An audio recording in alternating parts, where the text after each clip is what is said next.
Que pensez-vous de mes pauvres sonnets demanda formellement Lucien. Voulez-vous la vérité dit Lousteau. Je suis assez jeune pour l'aimer, et je veux trop réussir pour ne pas l'entendre sans me fâcher, mais non sans désespoir, répondit Lucien. Eh bien, mon cher, les entortillages du premier annoncent une œuvre faite à Angoulême, et qui vous a sans doute trop coûté pour y renoncer. Le second et le troisième sentent déjà Paris. Mais lisez-moi un autre encore, ajouta-t-il, en faisant un geste qui parut charmant au grand homme de province. Encouragé par cette demande, Lucien lut avec plus de confiance le sonnet que préféraient d'Arthez et Bridoux, peut-être à cause de sa couleur. 50e sonnet, la tulipe. Moi, je suis la tulipe, une fleur de Hollande, et telle est ma beauté que l'avare flamand paye un de mes oignons plus cher qu'un diamant. Si mes fonds sont bien purs, si je suis droite et grande, mon air est féodal et comme une Yolande, dans sa jupe à longs plis étoffée amplement, je porte des blasons peints sur mon vêtement. Gueule fasciée d'argent, or avec pourpre en bande. Le jardinier divin a filé de ses doigts les rayons du soleil et la pourpre des rois, pour me faire une robe à trame douce et fine. Nulle fleur du jardin n'égale ma splendeur, mais la nature hélas n'a pas versé d'odeur dans mon calice fait comme un vase de Chine. Eh bien, dit Lucien après un moment de silence qui lui sembla d'une longueur démesurée. Mon cher, dit gravement Étienne Lousteau, en voyant le bout des bottes que Lucien avait apportées d'Angoulême et qu'il achevait d'user, je vous engage à noircir vos bottes avec votre encre afin de ménager votre cirage, à faire des cure-dents de vos plumes pour vous donner l'air d'avoir dîné quand vous vous promenez, en sortant de chez Flicoteaux dans la belle allée de ce jardin et à chercher une place quelconque. Devenez petit clerc d'huissier si vous avez du cœur, commis si vous avez du plomb dans les reins, ou soldat si vous aimez la musique militaire. Vous avez l'étoffe de 3 poètes, mais avant d'avoir percé, vous avez 6 fois le temps de mourir de faim, si vous comptez sur les produits de votre poésie pour vivre. Or, vos intentions sont, d'après vos trop jeunes discours, de battre monnaie avec votre encrier. Je ne juge pas votre poésie, elle est de beaucoup supérieure à toutes les poésies qui encombrent les magasins de la librairie.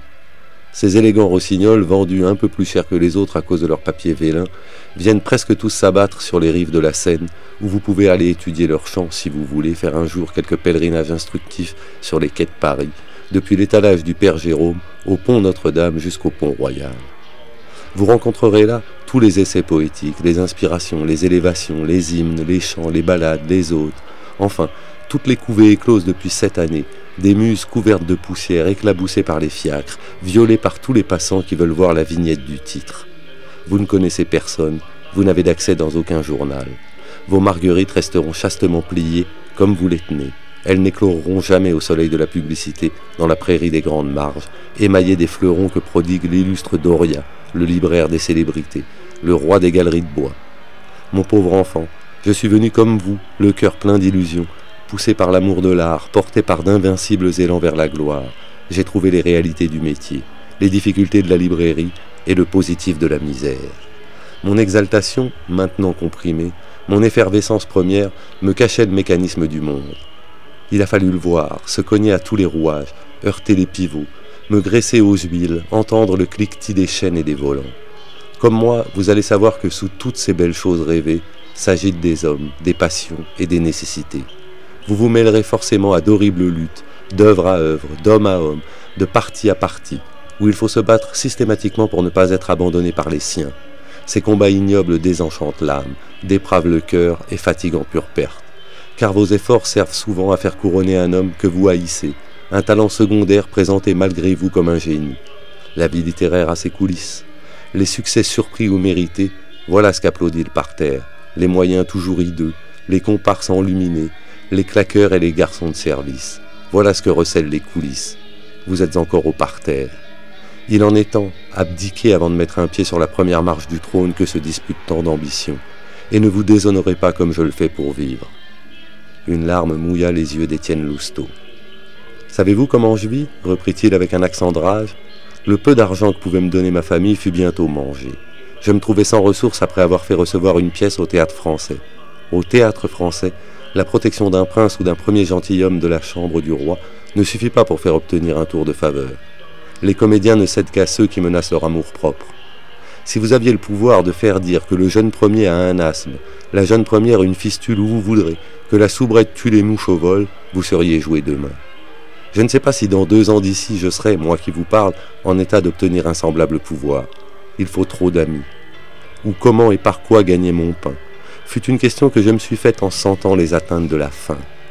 Après bien des tentatives, après avoir écrit un roman anonyme payé 200 francs par Dogro, qui n'y a pas gagné grand-chose, il m'a été prouvé que le journalisme seul pourrait me nourrir. Mais comment entrer dans ces boutiques?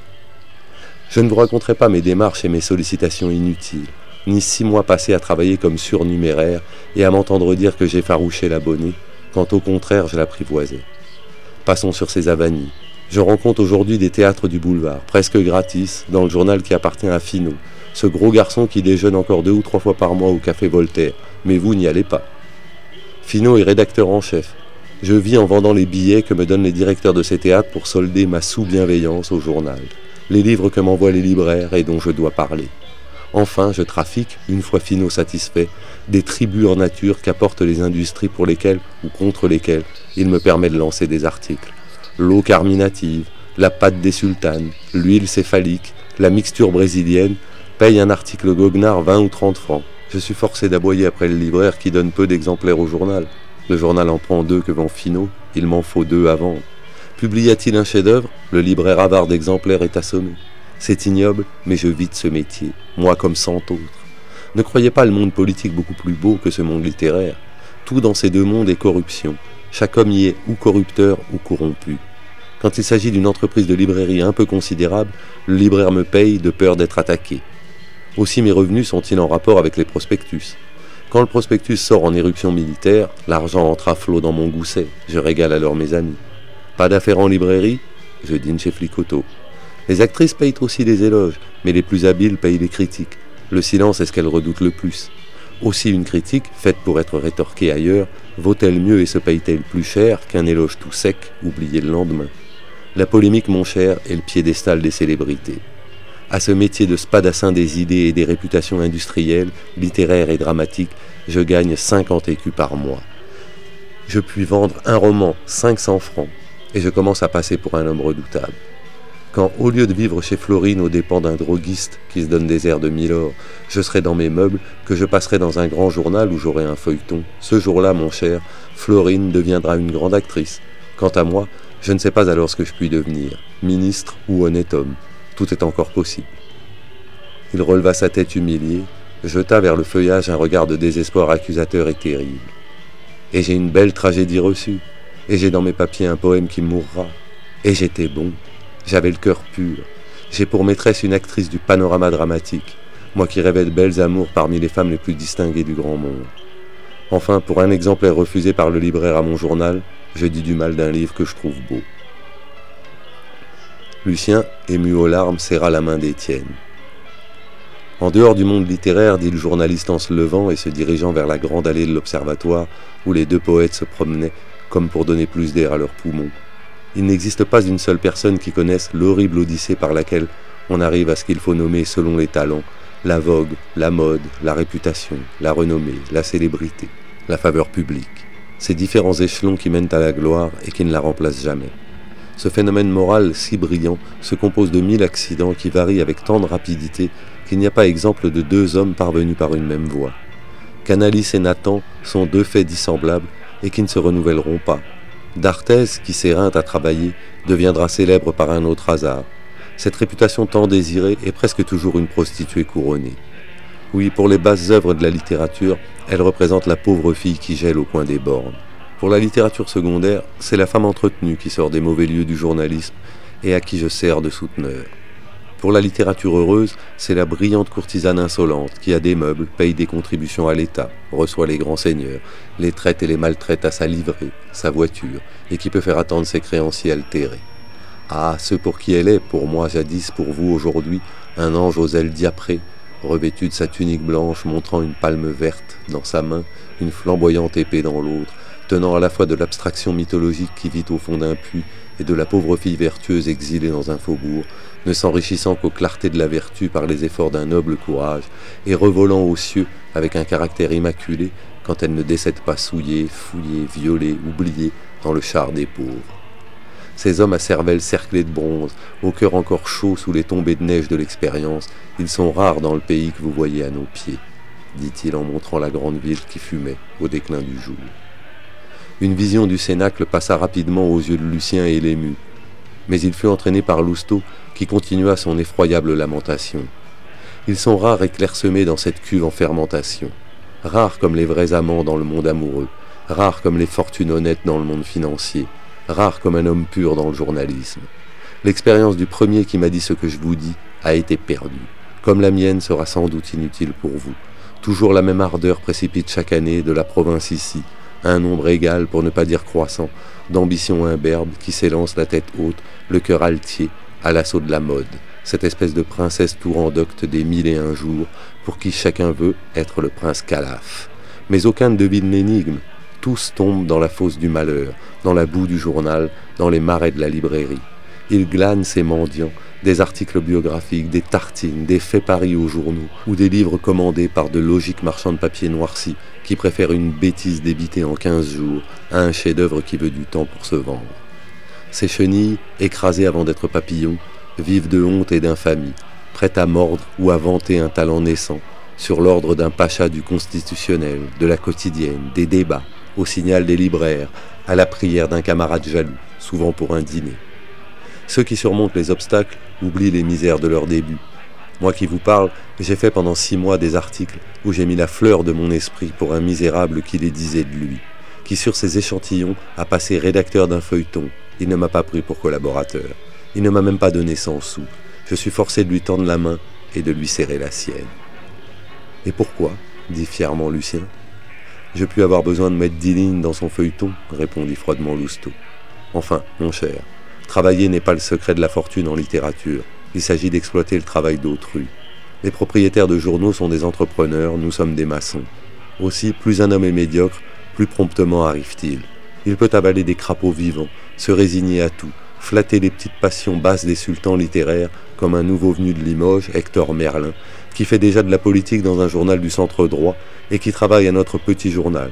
Je lui ai vu ramasser le chapeau tombé d'un rédacteur en chef.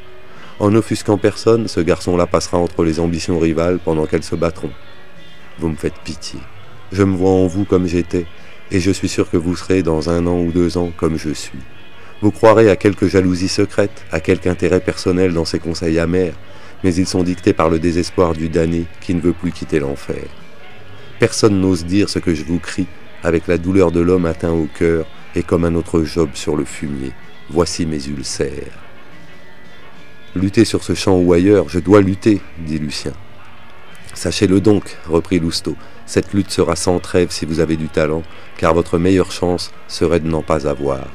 L'austérité de votre conscience aujourd'hui pure fléchira devant ceux à qui vous verrez votre succès entre les mains, qui d'un mot peuvent vous donner la vie et qui ne voudront pas le dire. Car croyez-moi, l'écrivain à la mode est plus insolent, plus dur envers les nouveaux venus que ne l'est le plus brutal libraire. Où le libraire ne voit qu'une perte, l'auteur redoute un rival. L'un vous est conduit, l'autre vous écrase. Pour faire de belles œuvres, mon pauvre enfant, vous puiserez à pleine plumée d'encre dans votre cœur, la tendresse, la sève, l'énergie, et vous l'étalerez en passion, en sentiments, en phrases. Oui, vous écrirez au lieu d'agir, vous chanterez au lieu de combattre, vous aimerez, vous haïrez, vous vivrez dans vos livres. Mais quand vous aurez réservé vos richesses pour votre style, votre or, votre pourpre pour vos personnages, que vous vous promènerez en guenilles dans les rues de Paris, heureux d'avoir lancé, en rivalisant avec l'état civil, un être nommé Adolphe, Corinne, Clarisse ou Manon, que vous aurez gâté votre vie et votre estomac pour donner la vie à cette création, vous la verrez calomniée, trahie, vendue, déportée dans les lagunes de l'oubli par les journalistes, ensevelie par vos meilleurs amis. Pourrez-vous attendre le jour où votre créature s'élancera réveillée par qui? Quand? Comment? Il existe un magnifique livre, le Pianto de l'incrédulité, Obermann, qui se promène solitaire dans le désert des magasins et que dès lors les libraires appellent ironiquement un rossignol. Quand Pâques arrivera-t-il pour lui? Personne ne le sait. Avant tout, essayez de trouver un libraire assez osé pour imprimer les marguerites. Il ne s'agit pas de vous faire payer, mais de les imprimer. Vous verrez alors des scènes curieuses. Cette rude tirade, prononcée avec les accents divers des passions qu'elle exprimait, tomba comme une avalanche de neige dans le cœur de Lucien et y mit un froid glacial. Il demeura debout et silencieux pendant un moment. Enfin son cœur, comme stimulé par l'horrible poésie des difficultés, éclata. Lucien serra la main de Lousteau et lui cria « Je triompherai !»